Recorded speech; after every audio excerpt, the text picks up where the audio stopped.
Hi, Ed here from keywordspeopleuse.com, and I've got an exclusive time-limited offer for you. If you book a product demo with Keywords People Use, I'll give you a free 7-day trial of our standard plan, which allows you access to our new content optimization tool. This tool hooks into your Google Search Console data so we can find all the keywords you're ranking for and what pages are ranking.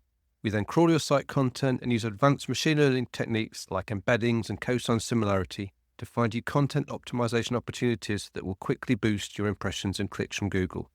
This new feature in Keywords People Use is already showing results for people using it. Don't miss out on the opportunity of a 7-day free trial. Just go to keywordspeopleuse.com/demo to book your slot. That's keywordspeopleuse.com/demo. You'll find the link in the show notes of this episode. Hi, Ed Dawson here. And as I'm a bit busy at the moment and need a break, welcome to another one of my Best of SEO is Not That Hard podcasts. These are the episodes from the back catalogue that I think have the greatest hits and ones that are still relevant and provide great value for you. So without further ado, let's get into the episode. Hello and welcome to SEO is Not That Hard. I'm your host, Ed Dawson, the founder of keywordspeopleuse.com, the place to find and organise the questions people ask online. I'm an SEO, developer, affiliate marketer and entrepreneur. I've been building and monetizing websites for over 20 years, and I've bought and sold a few along the way. I'm here to share with you the SEO knowledge, hints and tips I've built up over the years. Hi there, Ed here. Welcome to this latest episode of SEO is Not That Hard. Today I'm going to be talking about link building using EgoBait. Now, EgoBait, let's just define it to start with. Basically, what we're trying to do here is we're trying to generate links to our website by stoking or stroking other people's egos. So this is where instead of writing a piece of content and then hoping people will link to it without having anyone specific in mind, this is where we're actually going to look at creating some content which we're going to aim at a particular person or company or organization with the aim of getting those people or organizations to link back to our website. And we're going to do that by actually creating some content that is actually going to feature them in a way that's going to make them want to link back to us. So this is just playing on the fact that most people, if you talk about them, they're going to listen. I've had pages written about me or about my companies online, and whenever they come up, whenever I come across them, or whenever I'm introduced to them by the person who's written them, I'm going to pay attention in a way that I'm not going to any other content. And it's not just specific to me. I think everyone in the world, every company, every organization, every person is going to feel the same about that. So let's look at some different types of EgoBait. The 3 types that I think work best are interviews, roundup posts, and awards. So let's sort of dive into each one. So the first of is interviews, right? So in this one, what you do is where you feature the influencer that you're trying to get a link from, and you interview them. This could be a podcast interview. It could be a one-on-one interview where you actually just speak to them and write an interview, or it could just be where you send them a whole bunch of questions and ask them to reply back with written answers. Obviously, it depends on how well you know this person to get in front of them. But I think you'll find that most people like being approached for this kind of thing. So if you were to just contact them, however, and ask them what their favorite format is, then you're probably likely to get a response from them. And what you do is you come up with some good questions, hopefully thoughtful questions, that helps tease out their expertise, helps them talk about themselves, and helps them promote themselves, essentially. And then you create an article, a post from that, put it on your website. Like I say, if it's a podcast, you might make a podcast out of it. And you might, from a podcast, also make a written transcript from that and create a written piece of content from that. I've certainly been interviewed on other podcasts where obviously I've been featured in the podcast, and then also they've subsequently created written content from that.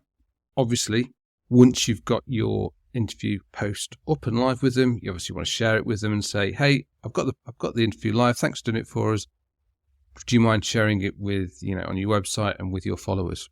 And you'll find, lots of times people are quite happy to do that. I've certainly shared across my socials and other places, anywhere that I've been interviewed, any podcast I've been on. So these things work really well. And, there's no way I would have necessarily promoted those people's websites if they'd just come to me and said, will you promote my website, for no reason whatsoever. Do a bit of EgoBait, I'm straight in, and like you would be too. Now, a roundup post is very similar to doing interviews, except you're not just featuring one person. You're going to feature experts across your industry. And this is likely to be less in depth on that one person and more about a particular, say, trending topic or particular technical item, something like that, where you are going to get a range of people to quote across it. And obviously the great thing about this is you can essentially do the same thing as interviews, but it's a bit more short form for each person who's been featured, less of a input required from them. It's more likely going to be just written responses rather than like a podcast type thing. But you get to cover more people, you get to stroke more egos, and therefore you're more likely to get more backlinks or more shares from these influencers, these people, these experts that you want to get recognition from. So similar, I mean, you'll have seen these things. I'm sure that as you've come across web pages, websites doing this exact same thing. Then awards, the third one.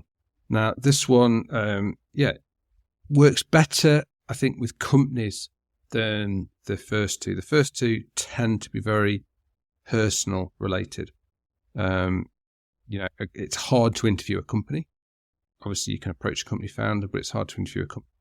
Whereas a company, you can give an award to, and companies like to share awards. In fact, most awards that people enter and have to share, they actually pay to enter. There's businesses out there that make a whole living out of creating award ceremonies and then enticing people to apply. Often they have to pay to apply, and to get to the awards ceremony, they have to pay for a table. Essentially, it's just an events company that's sucking people in by giving out, creating awards categories and then getting people to come and pay to be at the, overpriced seats at their award ceremonies. If you don't pay for your table, don't get to go. And even paying for a table, you're not guaranteed to win anything. But that slightly digresses from using it for link building. If you're using it for link building, you might be looking at it slightly differently. And I think I've actually spoken about this on a previous podcast about how you can specialize in using awards as a way of gaining links and getting your other websites, sometimes even competitors to talk about. We used it with Bullrun.co.uk, and we gave out awards for, let's say, the best supplier, the fastest supplier, the one with the best reviews, all those kind of things. And that's the kind of thing that can get those companies to link back to you, because if you've been given an award, they like to tell people, hey, we've been awarded this award, and they'll link back to you. So again, that's a way of stroking the ego of a company. Although awards also works fine for individuals as well. It works that much better with companies as well. Other types of EgoBait include things like listicles, such as where you might do the top 50 SEO experts you should be following this year, where you can just list a whole load of people, and hopefully, you can either contact them directly and say, hey, you've been covered. Do you want to share it? Or, they might find it themselves. The more you think people you put in, you might find that they're less likely to want to sort of promote their competitors. Also, if they're too closely related to what you do, you might find that kind of thing isn't quite sophisticated enough for them. But it can work really well. And it's obviously a lot easier to put together than having to think about questions or do awards or, do that kind of level of effort. But because it's low effort, the reward might not be quite as great, but it's worth a try. And also directories. Directories can also be quite a good EgoBait, especially if you're putting together very specific directories. So sometimes directories of, say, keyword tools. You might find that doing something like that, you might get keyword tool suppliers might link to you if you're covering their directory. But again, it tends to be less effective than the ones where you actually try and get people's input into them or create very specific awards for them. But still, all those kind of things can be worth a try. But just to finish, the key thing with any EgoBait is getting people on board with it. If you can get people on board to give an interview or to be interested in an award, getting people's input up front can really help, especially for those very specific ones where you're going to feature someone in depth. And then follow-up.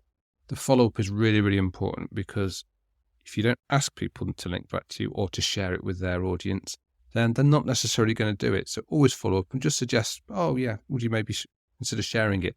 Don't make it a condition of doing the piece. If you don't want to make that condition up front, because it will put people off if you do that. But once it's been done, if you've covered people in a way that's nice to them, they like it, you've made them look good, just ask them to share it. You'll find them more likely are, and you might like to get your link and your social shares, and that's where it's going to be worthwhile. So I hope that's been useful and given you maybe a new idea to think about when you're looking at doing link building. If you've got any questions, then do give me a shout. And yeah, look forward to seeing you next time. Before I go, I just wanted to let you know that if you'd like a personal demo of our tools at Keywords People Use, that you can book a free, no obligation, one-on-one video call with me, where I'll show you how we can help you level up your content by finding and answering the questions your audience actually have. You can also ask me any SEO questions you have. You just need to go to keywordspeopleuse.com/demo, where you can pick a time and date that suits you for us to catch up. Once again, that's keywordspeopleuse.com/demo, and you can also find that link in the show notes of today's episode. Hope to chat with you soon. Thanks for being a listener. I really appreciate it. Please subscribe and share. It really helps. SEO is not that hard. It's brought to you by keywordspeopleuse.com, the place to find and organise the questions people ask online. See why thousands of people use us every day. Try it today for free at keywordspeopleuse.com. To get an instant hit of more SEO tips, then find the link to download a free copy of my 101 quick SEO tips in the show notes of today's episode. If you want to get in touch, have any questions, I'd love to hear from you. I'm at Channel 5 on Twitter. You can email me at podcast@keywordspeopleuse.com. Bye for now, and see you in the next episode of SEO is Not That Hard.